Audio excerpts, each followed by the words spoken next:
Bonjour à tous. Nous sommes dans la nuit du 9 au 10 novembre 1989 à Berlin, il y a 35 ans. Un flot d'Est allemand se présente au point de contrôle entre les deux zones, mais la pression est trop forte, les premiers coups de pioche sont donnés et en quelques heures, le mur est détruit. Construit en 1961, le mur de la honte a, durant 28 ans, séparé physiquement l'ancienne capitale du Reich et symboliquement faisant partie du rideau de fer, les démocraties occidentales des États totalitaires communistes sous la férule soviétique de l'Europe de l'Est. Sa chute a entraîné la réunification de l'Allemagne, signifié la fin de la guerre froide et a précipité la disparition de l'URSS, ouvrant ainsi une nouvelle page de l'histoire. Ce sont tous ces événements, de la construction à la chute du mur et l'après-mur, que nous allons revivre avec notre invité Marc Geoffroy. Marc Geoffroy, bonjour. Bonjour Guillaume Fiquet. Merci d'avoir répondu à notre invitation. Alors vous êtes passionné d'histoire et l'auteur d'un ouvrage que je qualifierais d'hybride. Je m'explique, c'est un livre historique qui retrace l'histoire du mur de Berlin et même de la ville. Vous allez au-delà vous remontez plus loin dans le temps que la construction du mur, mais qui comporte également une partie guide touristique, ce qui en fait un ouvrage assez original. Donc parlons de la partie touristique à la fin de l'émission. Alors tout d'abord, attaquons-nous au mur, si je puis dire, et je voudrais d'abord que vous nous rappeliez le contexte historique du Berlin de l'après-guerre. Alors, le Berlin de l'après-guerre, il est simple, c'est qu'au lendemain de donc le 8 mai, la capitulation, l'armistice, enfin non, c'est une même capitulation, Berlin est divisé en 4 zones. La zone soviétique, la zone américaine, la zone britannique et la zone française. Et donc, tout se passe à peu près bien, mais on sent quand même qu'il y a vraiment une pression du système communiste que l'on connaît tous. Et donc, au fur et à mesure des années, la population du Berlin-Est, donc de la zone soviétique, va vraiment émigrer vers la partie ouest de la ville, donc aux mains des trois alliés. Sachant que Berlin, lui, est enclavé dans la zone d'occupation soviétique. Tout à fait, oui. Tout à fait. Donc ça veut dire que les Allemands de l'Est se réfugient également à Berlin-Ouest. À Berlin-Ouest. Alors les premières crises vont arriver assez rapidement, finalement, après 1945. En 1948, on a un premier événement important qui est le blocus. Expliquez-nous ce blocus. Alors en fait, les soviétiques donc décident de ce blocus parce que d'une façon sous-jacente, ce que veulent les soviétiques, c'est le départ des forces alliées. Donc il y a quelques mesures d'intimidation, mais qui ne vont pas très loin. Et à partir de 1948, ils mettent vraiment le paquet avec des mesures que j'ai décrites dans le livre. Et donc il y a quelque part un isolationnisme de la partie ouest mise en place par les soviétiques. Tout à fait. Et donc les Alliés décident de riposter en mettant un pont aérien, donc des avions qui partent des parties alliés de l'Allemagne de l'Est pour ravitailler la partie ouest de Berlin. Parce que c'était un blocus alimentaire. Entre autres, oui, pas seulement, d'énergie également, le charbon, tout ce qui permettait aux Berlinois de vivre, tout était bloqué, même les canalisations étaient vraiment bloquées. Donc à partir de là, voilà, c'est le pont allié dont d'ailleurs, on vit comment dans ce Berlin des années 40 difficilement, j'imagine, on est en pleine reconstruction. Voilà, on est en pleine reconstruction, mais finalement ça va relativement vite, parce que j'allais dire c'est l'une des tâches des Berlinois, c'est vraiment de reconstruire rapidement la ville, et les Alliés mettent quand même des moyens, même si à côté, dans leur pays, la situation n'est pas flamboyante, parce que la France on connaît, l'Angleterre aussi, il y a que les États-Unis qui s'en sortent un petit peu mieux, mais il y a vraiment une volonté de faire, j'allais dire, table rase du passé, et donc de repartir dans de nouvelles conditions. Et donc on va arriver rapidement parce que là, on avait des occupations militaires, mais au niveau institutionnel, c'était pas très clair, mais on arrive à un partage. Le partage intervient quand? Le partage entre Allemagne de l'Est, création de la RFA et création de la Alors la en fait, la zone tripartite, c'est-à-dire donc sous occupation française, américaine et anglaise, très vite se regroupent et voilà fusionner. Et en fait, les Alliés vont laisser les Allemands de l'Ouest, les Allemands de Berlin en Ouest, pardon, gérer cette partie-là, et aussi l'Allemagne de l'Ouest. Donc il va y avoir tout simplement la création de la RFA en 1949, et la RDA, la création de la RDA va suivre. En réaction à la création de la RFA. Il y a la création de la RDA, donc aussi bien en Allemagne de l'Est, et puis bien entendu la partie Est de Berlin, qui est, comme vous l'avez rappelé, en Allemagne de l'Ouest, en Allemagne de l'Est. Au niveau politique, d'ailleurs, cette RDA est dirigée par qui? D'où viennent les hommes qui la dirigent? Alors, il y a vraiment deux personnes très importantes et qui ont fait des parcours très différents. Il y a Walter Ulbricht, qui a été ramené par les soviétiques dans leur valise, parce que Ulbricht, c'est un peu le Maurice Thorez de l'Allemagne de l'Est. Il s'est réfugié pendant toute la guerre à Moscou, et donc quand le 8 mai est arrivé, les soviétiques ont rapporté Ulbricht, et en fait c'est Ulbricht qui va diriger l'Allemagne de l'Est, on va dire plus ou moins secondé par quelqu'un dont on va entendre parler plus tard, qui est Erich Honecker, mais qui lui a vraiment une trajectoire totalement différente, parce qu'à la différence d'Ulbricht, il a été emprisonné pendant tout le Troisième Reich par les nazis. Et il s'en sort d'une façon miraculeuse. Alors certains diront, peut-être qu'on en parlera plus tard, pas si miraculeuse que ça, mais il apparaît, en tout cas, lui, il vient pas de Moscou. Et donc tous ceux qui dirigent la RDA sont des communistes, des opposants au national-socialisme? Totalement, oui, totalement.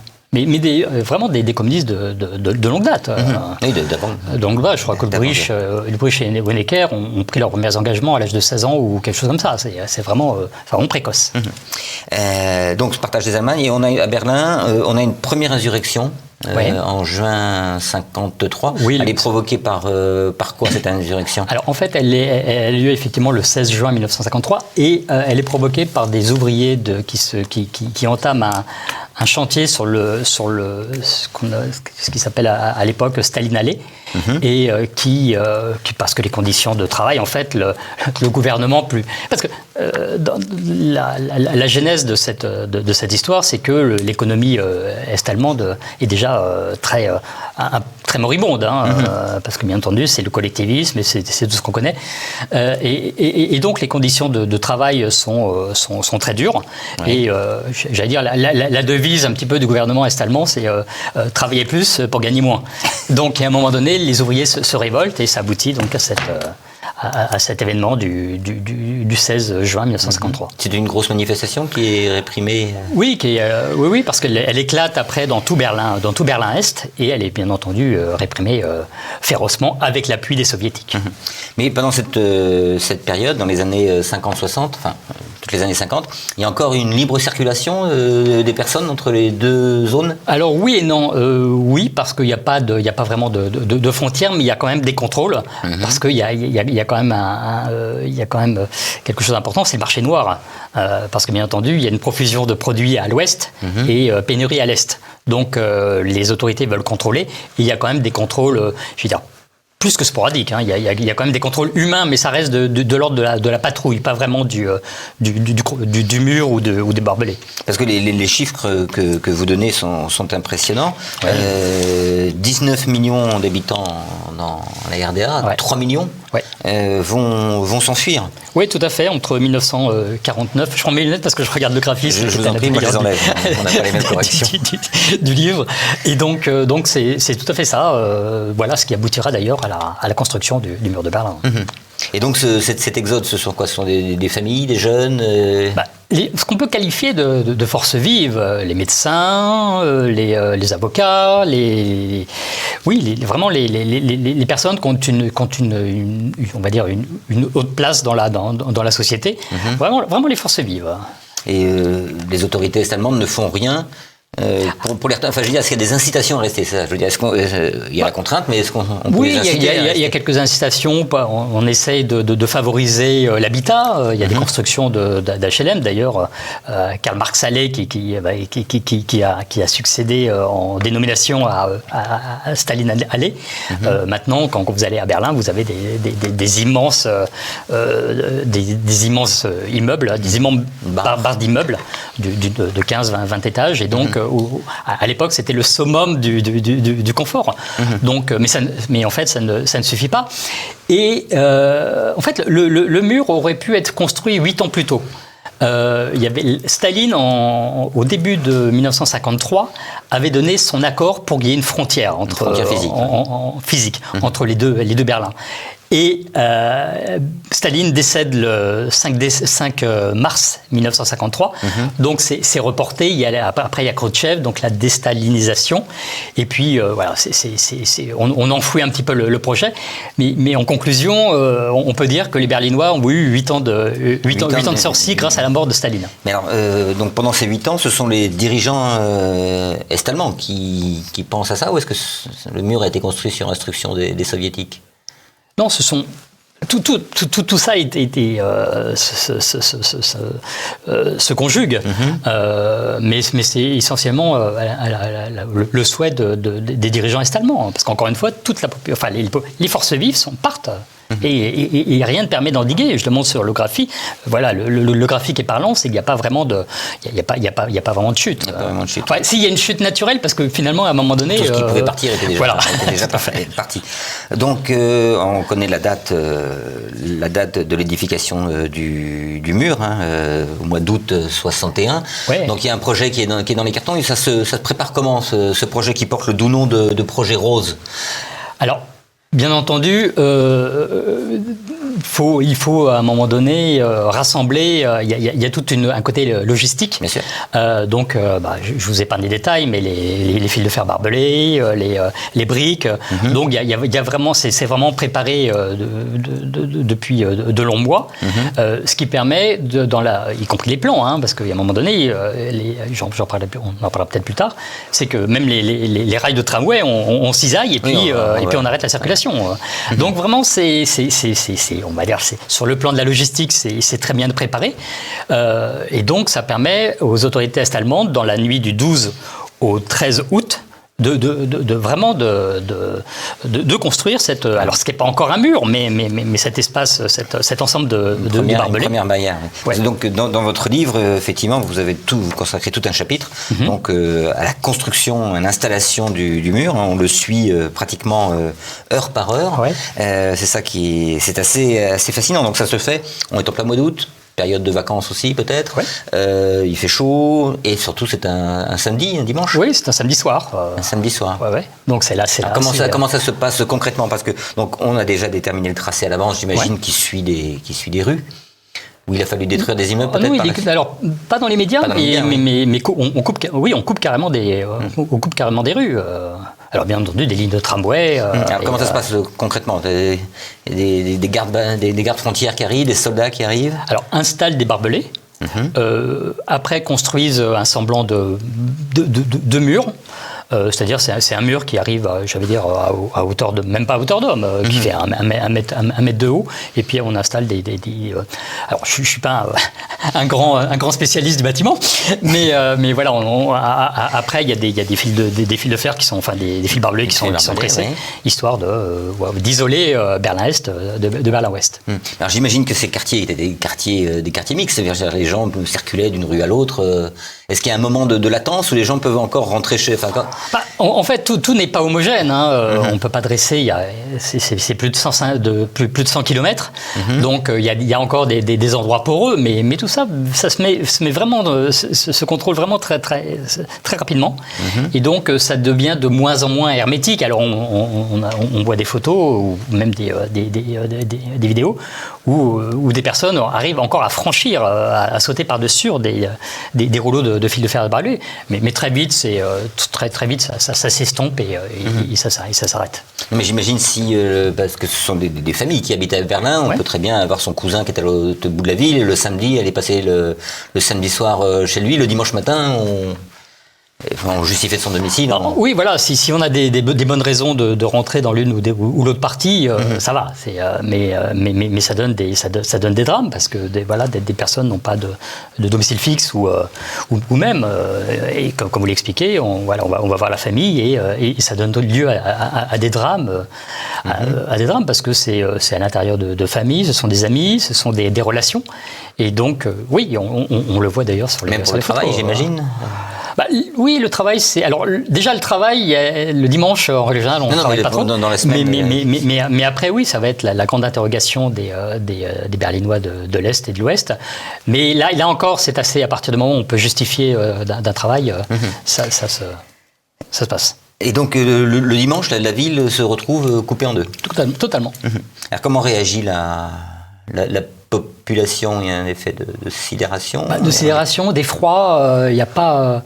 Mais en même temps, les soldats sont là avec ordre de tirer si des personnes franchissent le barrage. Il n'y a pas de manifestation Si, mais sporadique. Mais encore une fois, vous l'avez dit, c'est tellement incongru, tellement surprenant qu'on est un dimanche et la léthargie et bon, tout ça s'est mis progressivement en route bien sûr dans la nuit et puis aussi dans la journée. Donc il n'y a pas vraiment de réaction. Il n'y a pas vraiment de réaction forte. Et comment réagissent les autorités de Berlin-Ouest, d'une part, et je crois que, je ne sais pas, c'est Willy Brandt à l'époque, le maire de... C'est Willy Brandt, oui. Mais qui n'est pas à Berlin ce jour-là, c'est ce que... Il est en voyage, mais il rentre vite, mais en fait, ils réagissent sous le coup de l'émotion. Mais il n'y a pas grand-chose à faire, parce que tout simplement, les Soviétiques sont dans leurs droits. Enfin, les Soviétiques, les autorités est-allemandes, elles ont droit j'allais dire, quasiment de vie ou de mort sur les citoyens. Donc, c'est vraiment des réactions pour l'anecdote, pour dire qu'on fait quelque chose, qu'on dit quelque chose. Mais Kennedy est en vacances. Bon, et puis... Vous employez un terme surprenant, vous parlez du soulagement des dirigeants occidentaux. Oui, parce que c'est une idée qui est sous-jacente depuis quelque temps. Et pour les Occidentaux, c'est un moindre mal, parce que eux, ils s'attendaient plutôt à une invasion de la zone ouest. Donc quelque part, ça les sécurise. Au moins maintenant, il y a une frontière. On n'en parle plus et on passe à autre chose. Et donc le maire de Berlin, lui, réagit comme il peut. Donc il y a peu de réaction finalement du côté occidental. Non, il y a très peu. Non. Il y a quelques manifestations par-ci par-là de solidarité, mais bon, ce ne sont que des manifestations. Alors je voudrais qu'on fasse une petite pause sur... le mur est construit et qu'on fasse un petit saut dans le temps. Le mur, lui, au fil des années, jusque dans les années 80, va ne faire que se renforcer, se moderniser, si je puis dire. Alors, ce qui est intéressant dans votre livre, je dis, c'est que vous, je sais pas si on le voit à la caméra, sur les pages, il y a des codes QR. Oui. Vous pouvez donc scanner avec votre smartphone et qui vous emmène vers des vidéos, ou vers des interviews, ou vers des banques d'images. Donc ça rend le livre vivant en plus.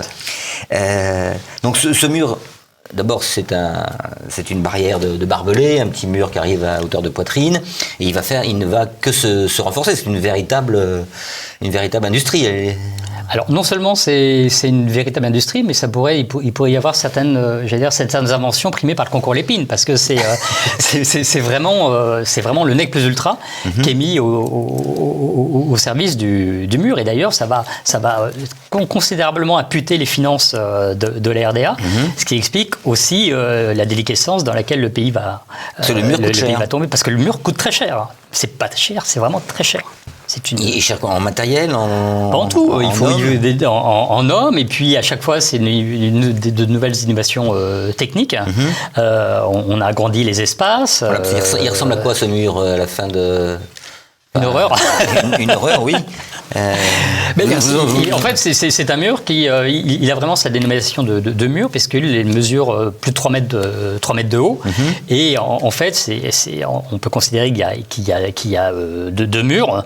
Et donc, on va dire le mur principal, qui lui fait 3 mètres. Entre, il y a, d'ailleurs, je le montre sur un croquis détaillé dans le livre. Il y a plusieurs, comment dirais-je, dispositifs pour éviter les des intrusions. Et puis il y a encore un autre mur. Donc c'est vraiment, normalement c'est infranchissable. Et d'ailleurs, à partir du moment où il est construit, il est infranchissable. Donc il y a des mines, il y a des surveillances électroniques. Il y a tout. Il y a tout. Il y a des miradors, des mines, des mines, et, même ce qu'on appelle d'une façon poétique, le gazon de Staline. Oui. C'est-à-dire, ce sont des petites pointes qui sont dissimulées sous du gazon. Et donc, bien entendu, quand le pied... D'accord. Je vous laisse les asperges de Rommel, là, on est oui, tout à fait. Vous parlez même d'un mur high-tech 2000. Ouais. C'était un projet non, mais oui, oui, tout à fait. Mais quelque part, il existe le nom du projet. Hein. Quelque part, il existe déjà plus ou moins. Mais de toute façon, le mur de Berlin, c'est en perpétuelle amélioration, si j'ose dire. Enfin, le dispositif est en perpétuelle amélioration. Donc, il y aurait pu y avoir 2000, après 2010, 2020, et grâce à Dieu, non. Honecker nous dit le mur va durer 50 ans ou même 100 ans. Ça nous rappelle quelqu'un également. Oui. Mais lui était plus ambitieux. Oui. Alors, donc vous dites qu'il est infranchissable, mais il y en a qui ont essayé. Oui. Alors, dès les premiers jours, d'ailleurs, on a tous en tête la photo hyper connue d'un certain, je ne sais pas comment il s'appelle, Schumann, je crois, qui saute par-dessus par-dessus la barrière de barbelés. Les premières tentatives d'évasion vont commencer très tôt, tout de suite. Oui, très tôt. En fait, dans les premiers temps, c'est plutôt des tentatives que j'appellerais par ruse. C'est-à-dire qu'on remplace des papiers, on prête des papiers, par exemple, des étudiants de l'Ouest prêtent leurs papiers à des étudiants de l'Est. Donc ça marche un bout de temps, mais bien entendu, les autorités est-allemandes ne sont pas si bêtes que ça. Donc elles prennent des dispositions. Et donc après, on essaie de trouver d'autres solutions. Alors là aussi, je l'énumère dans le livre, on aménage des voitures, il y a aussi des tunnels. Il y a vraiment beaucoup de tunnels qui sont construits. Je crois, si ma mémoire est bonne, il y en a à peu près 70. Donc quand même, la moitié ou voire les trois quarts vont réussir. Donc il y a vraiment tout un arsenal qui est envisagé pour tout simplement pour fuir. Donc voilà, il y a aussi même des valises. On aménage même des valises pour des personnes assez menues qu'on met dans des voitures, et il y a des doubles fonds. Enfin bref, c'est vraiment il y a même une montgolfière qui a été. Oui, il y a eu un film d'ailleurs. Oui, tout à fait.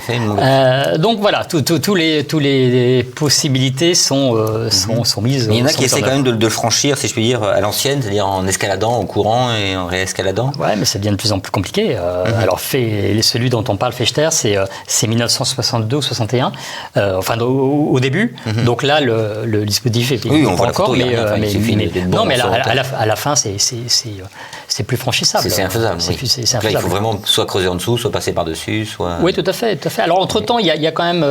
j'allais pas dire que les autorités de l'Est mettent du mou, mais après, il y a aussi un échange financier qui se fait aussi avec la RDA. Donc voilà, on échange certaines personnes contre monnaie sonnante et trébuchante, parce que la situation à RDA est vraiment dramatique financièrement. La ville coupée en deux, ça me fait penser au métro. Le métro également, il arrête de circuler entre les deux parties de la ville ? Alors, ça dépend de la configuration. Par exemple, quand vous avez une station qui est à l'ouest, qui emprunte une partie de l'Est et qui se retrouve encore à l'Ouest. Là, ce qu'on fait, c'est que ce qu'ont fait les autorités allemandes, c'est que toutes les stations de Berlin-Est sont condamnées, et donc le métro ne marque pas d'arrêt. Et là aussi, au fur et à mesure, c'est un arrangement contre monnaie sonnante et trébuchante. Vraiment, tout est matière à argent, à échange d'argent. Pour vous, les évasions les plus spectaculaires, qu'est-ce que... Il y a spectaculaire et puis il y a là où le courage est enfermant. Je crois que c'est le tunnel, parce que ce sont les tunnels, parce que les tunnels, ça demande des mois de construction, et puis ce ne sont pas des personnes qui ont fait des études de géologie ou quoi qu'est-ce. Ce ne sont pas des jeunes ingénieurs, donc il faut vraiment arriver à l'endroit précis. Et on voit j'en parle dans le livre, on voit des constructions de tunnels qui ont pris des mois. Et puis il y a aussi une question de sécurité, c'est-à-dire que la Stasi est omniprésente, donc la police politique est-allemande, et donc bien entendu elle contrôle, elle a ses informateurs, ses mouchards, et donc c'est vraiment pour ceux qui réussissent, c'est vraiment un exploit. Il y a combien de morts, donc combien d'évasions réussies? J'ai pas le chiffre en tête, parce que c'est même par définition, on ne peut pas parce qu'il y en a celles qui réussissent, celles qui échouent. Et puis, on sait le nombre de morts. Oui, il y a à peu près 500 morts, oui. Alors ça peut paraître dérisoire, mais c'est surtout non, mais c'est surtout voilà tout le contexte, tout le contexte. Bon, c'est 500 morts, mais après c'est les gens qui ont échoué. Oui. Eux sont arrêtés, sont emprisonnés, sont exécutés parfois, ou comment ça se... Alors c'est rare parce que judiciairement parlant, il y a une interdiction formelle de non, mais bien entendu, ils sont condamnés le jour de mort et ils servent aussi, là encore une fois, de monnaie d'échange souvent avec un exil à l'Ouest contre de l'argent. Donc 500 morts, des arrestations. Alors quelle est la vie quotidienne autour du mur au bout d'un moment? J'imagine que les choses se tassent. Les gens de l'Ouest ont le droit d'aller à l'Est. Oui, parce qu'il y a une politique de détente aussi. Oui, ça dépend des périodes. Essentiellement, entre-temps, Willy Brandt devient chancelier. Et donc, il y a vraiment une détente aux alentours des années après 1970, où là, voilà, il y a des échanges, les familles se voient le week-end. D'ailleurs, il y a la gare de triage, ce qu'on peut appeler la gare de triage, qui est à Friedrichstraße, et qui permet aux gens de l'Est d'aller le week-end à l'Ouest, et puis de revenir, dont d'ailleurs... Mais comment on s'assure qu'ils reviennent? Il y a une partie de la famille qui reste sur place? Ça se passe comment? Oui, c'est donnant-donnant. C'est que si éventuellement il y a des représailles si vous rentrez pas, parce que bien entendu les autorités allemandes... Sinon il y a des communications téléphoniques, ça c'est possible, ça fonctionne. Oui, bien sûr, mais écoutez par la Stasi, encore une fois. D'ailleurs, dans ces personnes qui font la navette entre l'Est et l'Ouest, il y a Angela Merkel qui habitait à l'époque donc à Berlin-Est. Donc, surveillance, vous parliez de la Stasi, c'est ce qu'on voit dans le film La vie des autres, notamment avec les écoutes. Donc là, vraiment, les gens étaient sur écoute. Ah oui. Alors non seulement les gens étaient sur écoute, mais il y avait vraiment il y avait quand même une petite partie de la population qui était informateur, parce on peut toujours avoir une prise sur quelqu'un. Et donc la Stasi avait vraiment une politique de surveillance. C'était son rôle. C'était son rôle. Donc et puis c'était comme toutes les dictatures de soviétiques, enfin sous emprise soviétique. Et donc durant ces 28 ans, il n'y a pas de soulèvement, il n'y a pas d'émeutes, il n'y a pas de revendications, de manifestations? Il y a quelques événements sporadiques, mais qui sont vite réprimés, parce qu'encore une fois, vraiment, cette police est très puissante. Il y a des antennes. Il y a des antennes dans le moindre village de la RDA et dans le moindre quartier de Berlin. Donc tout est surveillé. Alors on va arriver maintenant au début de la fin. Il y a les premiers trous dans le rideau apparaissent en Hongrie, mais tout ça est lié finalement à l'arrivée de Gorbatchev en URSS. Oui, quand Gorbatchev arrive en 1985, il est bien conscient de la situation, non seulement de l'Union soviétique, mais de tous les pays satellites. Et donc, lui, son optique, vraiment, c'est quand on lit les différents documents qu'il a laissés, c'est vraiment d'accorder l'indépendance à ces pays qui sont plus une charge qu'autre chose. Donc, l'arrivée de Gorbatchev, il y a la perestroïka, la glasnost, et puis petit à petit, et surtout, encore une fois, la situation financière qui est catastrophique. On a vu, les Allemands de l'Est continuent à vendre leurs citoyens, et ça s'amplifie. Donc, petit à petit, ça aboutit, comme vous le dites, à la première, pas indépendance, mais vraiment la Hongrie est le premier pays à vraiment se détacher de cette Union soviétique. Parce que la Hongrie a toujours eu des positions un petit peu, non pas belliqueuses, mais un petit peu d'indépendance. C'est dans le caractère hongrois. Parce que donc, je disais, le premier trou dans le rideau de fer, ce rideau de fer qui coupe l'Europe en deux, est en Hongrie, parce que la Hongrie ouvre ses frontières vers l'Occident. Oui, en particulier vers l'Autriche, puisqu'il y a une frontière importante commune. Donc on le voit en photo d'ailleurs, c'est au mois de mai 1989. Où d'ailleurs entre-temps il y a eu un changement de pouvoir, donc le pouvoir hongrois a décidé de briser, de cisailler symboliquement les barbelés. Ah oui, donc et donc, bien entendu, les Allemands de l'Est, et d'ailleurs ceux de Berlin-Est, qui pouvaient aller plus ou moins librement, mais surveillés en Hongrie pour les vacances, et ce qu'ils ont fait, c'est qu'après, ils ont pris le chemin non pas de la mère patrie, mais de l'Autriche. C'est-à-dire que là, entre la Hongrie et l'Autriche, ces citoyens, ces Est-Allemands qui arrivent, la frontière n'est plus surveillée, il n'y a pas de... Non. Les Hongrois laissent passer. Oui, tout à fait. C'est un appel d'air formidable. On estime à combien le... Pas les chiffres, mais bon, en même temps, ça c'est... Après, il faut avoir les moyens de partir là-bas. Oui, mais ça a été sur une courte période, donc certains sont revenus, mais on n'a pas... Voilà, il n'y a pas vraiment de chiffres, mais il y a une image symbolique, c'est qu'à un moment donné, parce que ça se passe donc en Hongrie, mais ça se passe également à Prague, où à Prague, l'ambassade d'Autriche est prise d'assaut par des citoyens donc est-allemands et donc est-berlinois qui veulent s'enfuir. Donc c'est la Hongrie, mais c'est aussi d'autres pays. Mais de toute façon l'été 1989, ça commence à être vraiment la déliquescence. Tout part à volo. Alors, d'ailleurs, en miroir de la construction du mur que vous décrivez heure par heure, vous nous décrivez également heure par heure, voire minute après minute, la chute. Le chapitre s'appelle « Le jour où tout a basculé ».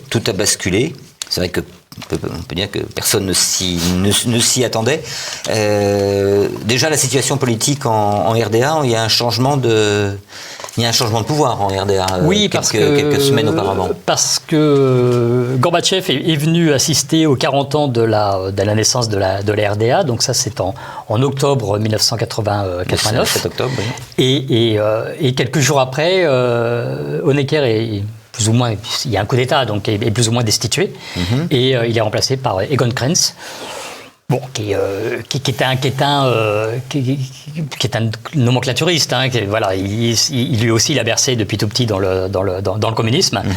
Bon, c'est la version un peu plus édulcorée, mais ça reste un dirigeant est-allemand assez redouté. Mais encore une fois, rien ne peut empêcher la marche vers le 9 novembre. Et donc l'Allemagne de l'Est, bien entendu Berlin-Est, est gagnée par de plus en plus par des manifestations, dont la grosse manifestation qui a lieu sur la Alexanderplatz et qui rassemble un demi-million de personnes.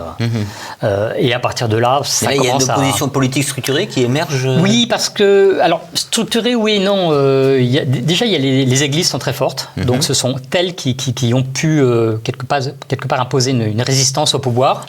Et puis, bon, il y a des mouvements qui se sont créés aussi.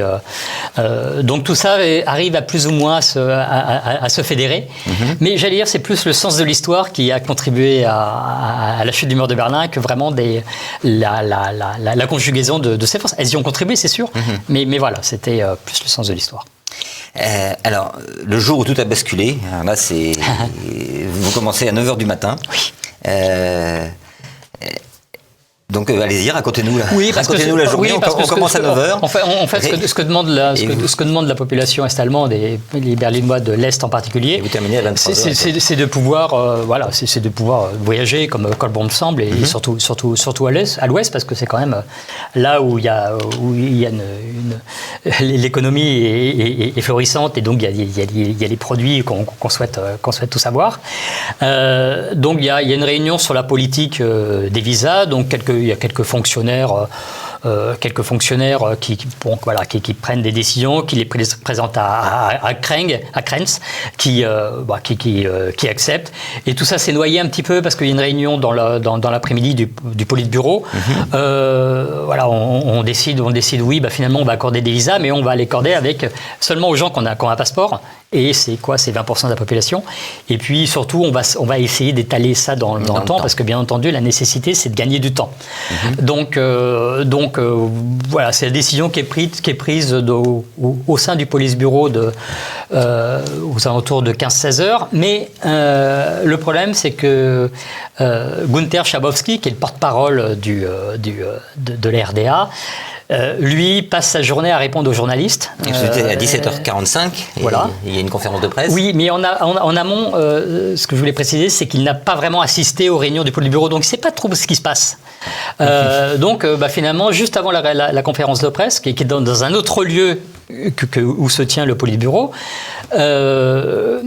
Krenz dit, écoute, il voit Schabowski entre deux portes, et il dit, tiens, voilà ce qui a été décidé. Donc, Schabowski regarde ça en allant, dans sa voiture, en allant à la conférence de presse.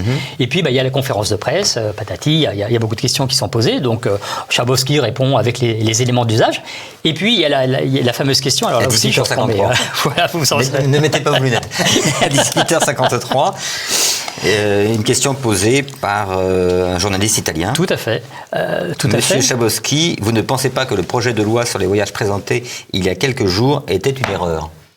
Oui, alors Schabowski, encore une fois, n'est pas vraiment au courant, donc il regarde ses notes rapidement, mais il n'a pas de solution.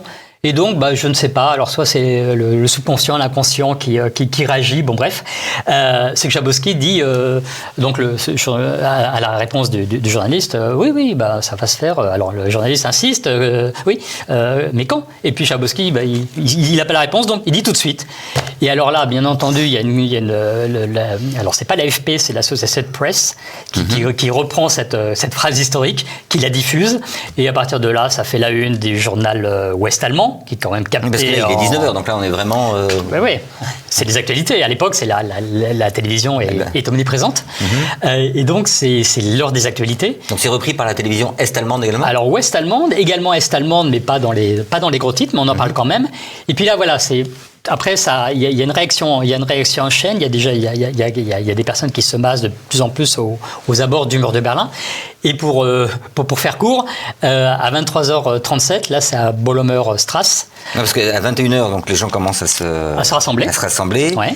Et il y a quand même un communiqué qui sort à 21h50. Là, vous pouvez remettre vos lunettes. Oui, parce qu'en fait, il y a plusieurs pages. C'est vraiment bien. C'est vraiment très documenté. Donc 21h53. Oui, alors il y a 21h53, bien entendu. Là, on le voit sur la photo. Il y a c'est des milliers de Berlinois qui se sont rassemblés. Et on se rassemble des deux côtés. Ah oui, bien sûr, oui. Oui, bien sûr, parce que encore une fois, on sent qu'il y a quelque chose qui va se passer, et c'est la psychologie des foules, cher à un penseur que nous connaissons. Et donc voilà, tout ça se fait, et il y a vraiment un rassemblement. Et puis à un moment donné, les autorités est-allemandes sont débordées, ne peuvent plus contenir cette foule. D'ailleurs, les responsables eux-mêmes ne savent pas quoi faire. Et donc, alors là, on s'approche de l'heure fatidique, c'est 23h37, où à Bollomer Strasse, qui est l'un des points de passage,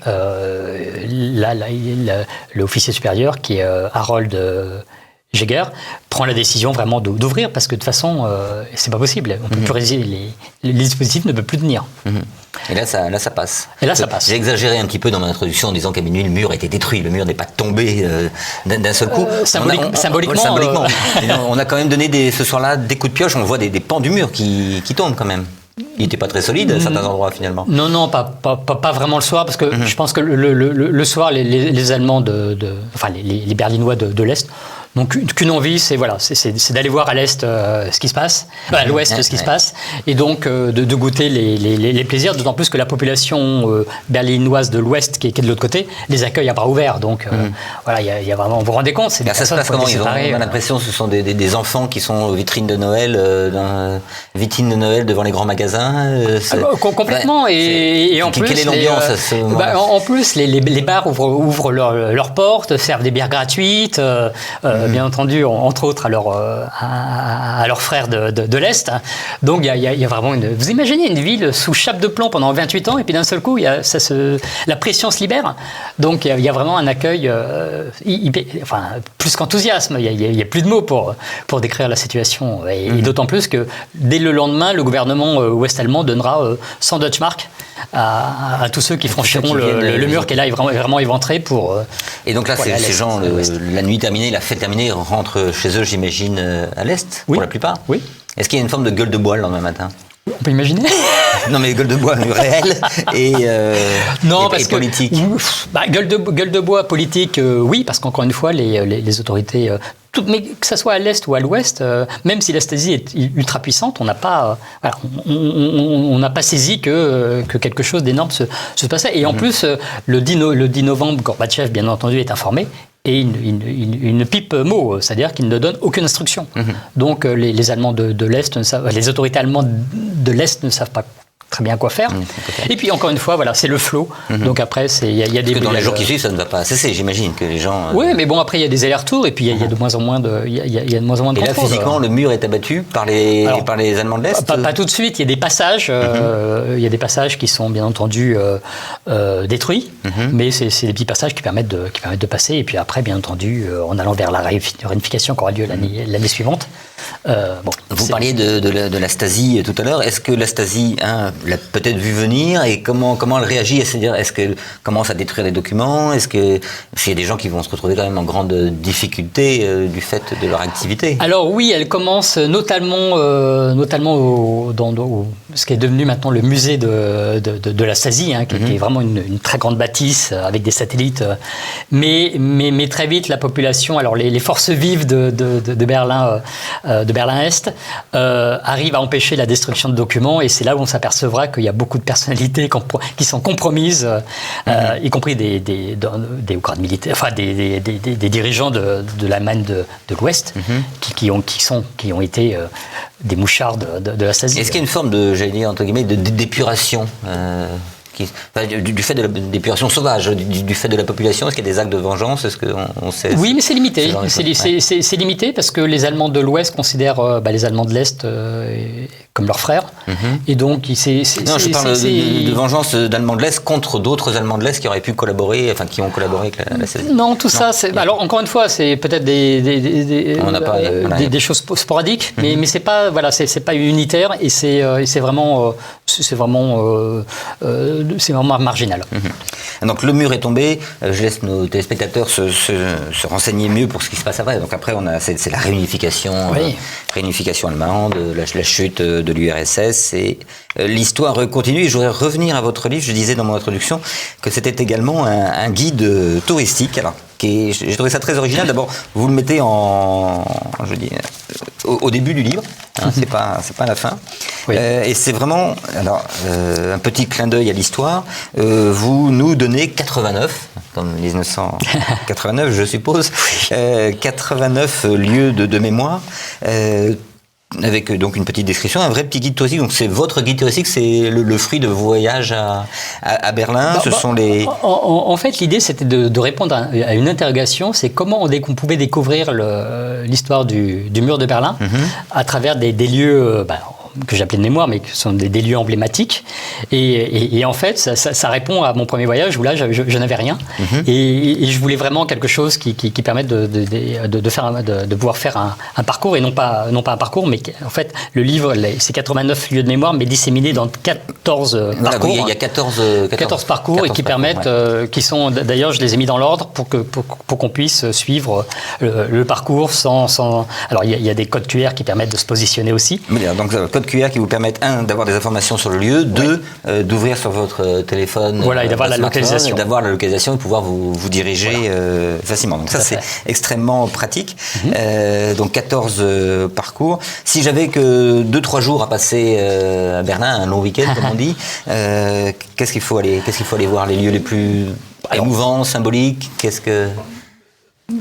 Pour moi, il y a deux lieux de mémoire. C'est ce qu'on appelle l'Eastern Gallery, c'est-à-dire une galerie qui est qui est à l'ouest de Berlin. En fait, c'est le plus long, plus long vestige du mur. Il fait plus d'1 kilomètre, et il a il a un point de vue intéressant puisqu'il est bariolé de différents, on va dire, tableaux. Par exemple, le fameux baiser de l'amitié. Enfin, c'est une peinture qui reprend le baiser entre je crois que c'est Khrouchtchev, entre Khrouchtchev et Honecker. Donc pour moi, et surtout autour, il y a plusieurs lieux de mémoire qui sont vraiment symptomatiques. Et puis il y a également Bernauer Straße, qui était l'un des axes importants, qui est toujours l'un des axes importants de Berlin. Et là, il y a plusieurs lieux de mémoire. Je crois que dans cette optique, il y a plus de 10 lieux de mémoire. Et c'est vraiment un espace qui a été aménagé pour faire prendre conscience aux visiteurs ce qu'était le Berlin séparé par le mur. Et on va conclure là-dessus. Est-ce qu'on assiste à aujourd'hui une forme de nostalgie comme nous, finalement, avec une mode qu'on dit vintage? Est-ce qu'il y a une mode vintage de l'Europe? Oui, il y a les Trabant, mais faut vraiment... les Trabant, c'était les voitures emblématiques de la RDA, mais il faut vraiment aimer l'inconfort pour... et puis voilà, c'est le côté un petit peu cliché, un petit peu nostalgique. Mais oui, il y a une nostalgie d'une petite partie de la population est-allemande, parce qu'en fait, si vous faisiez pas de politique, votre vie était prise en charge du tombeau, du berceau jusqu'au tombeau. Donc il y a cette nostalgie d'une petite partie de la population, mais c'est vraiment pas grand-chose. Marc Geoffroy, merci infiniment. Donc, Le Mur de Berlin, Histoire, Chute et Après, aux éditions Diffusia, 89 lieux de mémoire au sein de 14 parcours, et puis bien évidemment toute la partie historique. Voilà, donc il ne vous reste plus qu'à l'acheter, et puis d'aller passer une bonne semaine à Berlin. Ça suffit, une bonne semaine, c'est bien. On a fait le tour. Merci beaucoup. C'était Passé Présent, l'émission historique de TVL, réalisée en partenariat avec la revue d'histoire européenne. Vous allez maintenant retrouver Christopher Lann et sa petite histoire, mais avant, n'oubliez pas de cliquer sur le pouce levé sous la vidéo et de vous abonner à notre chaîne YouTube. Merci et à bientôt.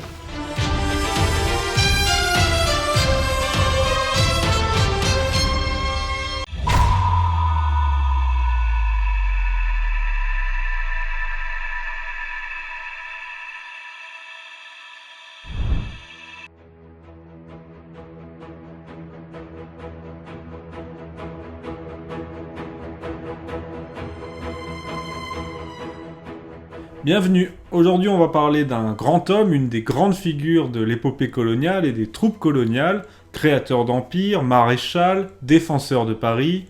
Je veux parler du maréchal Gallieni. Joseph Gallieni est entré dans l'armée juste à la veille de la malheureuse guerre franco-prussienne de 1870. C'est juste à la veille de cette guerre qu'il est sorti de Saint-Cyr et qu'il a choisi les troupes d'infanterie de marine. Il a été affecté comme sous-lieutenant au 3e RIMA, un régiment d'infanterie de marine. Il appartenait à la célèbre division bleue qui s'est illustrée notamment lors du combat de Bazeilles. Je vous invite à vous renseigner sur le combat de Bazeilles, nous sommes en 1870. C'est après la guerre franco-prussienne que sa carrière coloniale commence véritablement, mais elle commence sans enthousiasme. En 1873, il est affecté pour 3 ans à La Réunion. Puis à La Réunion, à part faire la sieste, pas grand chose à faire, quoi. D'ailleurs, il s'ennuie littéralement lors de son affectation et au terme de ses 3 ans, en 1876, il est affecté en Afrique, au Sénégal, dans une compagnie de tirailleurs. Il est alors promu en tant que capitaine et il va contribuer à étendre la présence française en Afrique en se dirigeant droit vers les terres, vers l'est, vers le centre de l'Afrique noire, et il va ainsi poser les bases de la future présence française dans cette région. Il brise les résistances des souverains locaux et il devient le fondateur du territoire militaire du Haut-Fleuve Sénégal, dont il devient le commandant supérieur. Alors tout ce qui est gestion, pacification de ces larges et vastes espaces, c'est lui qui décide, car à l'époque, les relations avec Paris sont très lentes. Il pose donc des bases solides pour la présence française en Afrique, ensuite il rentre en France et puis il est affecté en 1892 comme colonel au Tonkin. Il prend alors le commandement de l'un des 4 territoires militaires qui sont juste à la frontière entre l'empire colonial français, qui est encore en état de pacification, et l'empire de Chine. Pour pacifier cette zone, il va utiliser les mêmes méthodes qu'en Afrique, c'est un peu le socle commun, le modèle de base pour le colonialisme français, c'est-à-dire tout d'abord, on détruit avec force et autorité les résistances locales et ensuite, on associe quelques élites locales à la gestion de l'empire, tout en améliorant les conditions économiques, sociales et le niveau de vie des populations pour ne pas se faire détester. Cette politique est d'ailleurs appelée la politique de la tache d'huile, c'est-à-dire c'est une progression tout d'abord brutale et ensuite lente, empirique, pragmatique, solide.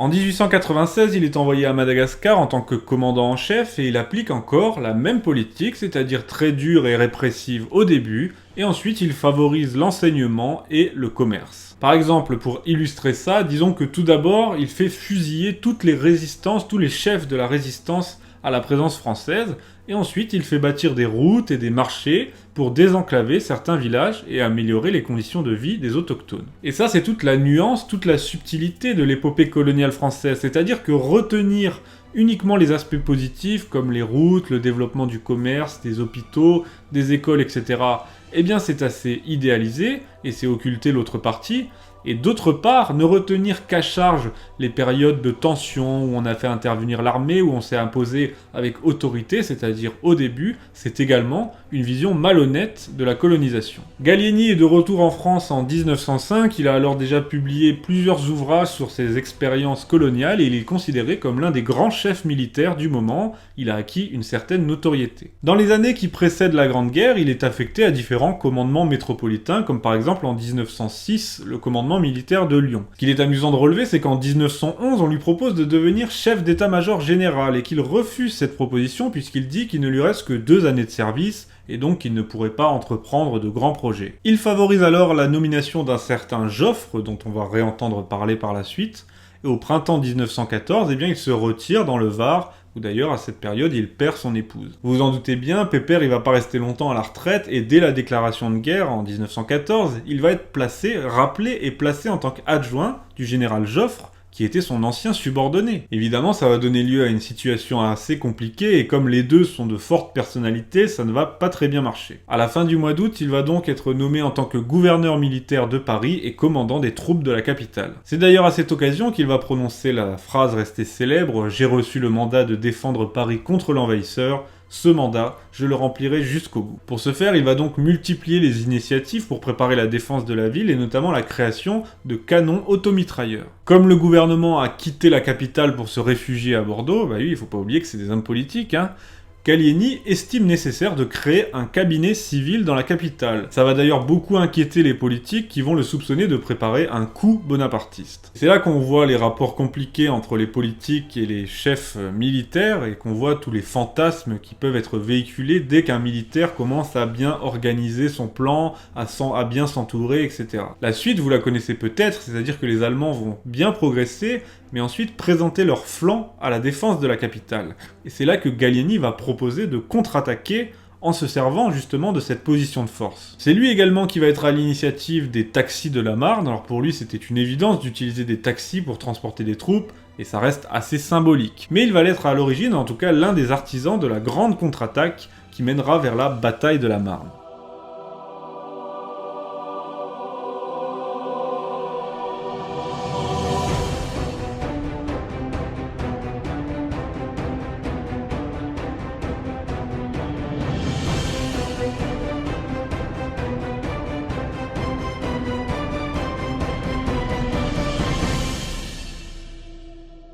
Il va largement gagner en notoriété, va se rapprocher des politiques, enfin c'est les politiques qui vont venir le courtiser, et en octobre 1915, il entre dans le gouvernement Briand comme ministre de la guerre. Ses relations avec Joffre vont tout d'abord s'apaiser, puis se durcir à nouveau, puisque Gallieni va mener une véritable politique de lutte contre la bureaucratie et contre le laxisme du grand quartier général. Il va donc expliquer aux politiques et au gouvernement que le haut commandement fait du mauvais travail et que c'est lui, Gallieni, qui va devoir être placé à sa tête à la place de Joffre. Il sera désavoué par le gouvernement et entre-temps, sa maladie a progressé, il devient de plus en plus malade et d'ailleurs il doit quitter le gouvernement à 2 reprises pour se rendre à l'hôpital et y être opéré. Le 8 mai 1916, lors de son second séjour à l'hôpital, il décède d'une hémorragie qui fait suite aux conséquences de cette deuxième opération justement. On va lui rendre bien sûr des hommages solennels, mais on va voir beaucoup de plaisanteries du côté des politiques, qui illustre à nouveau ce conflit entre les politiques et les militaires. On va notamment se moquer de ces problèmes de vessie, et Clémenceau déclarera « Veni, vedi, vessie ». Et je ne parle pas de la déclaration de Briand, qui va ajouter avec élégance « Nous avons pris cette vessie pour une lanterne ».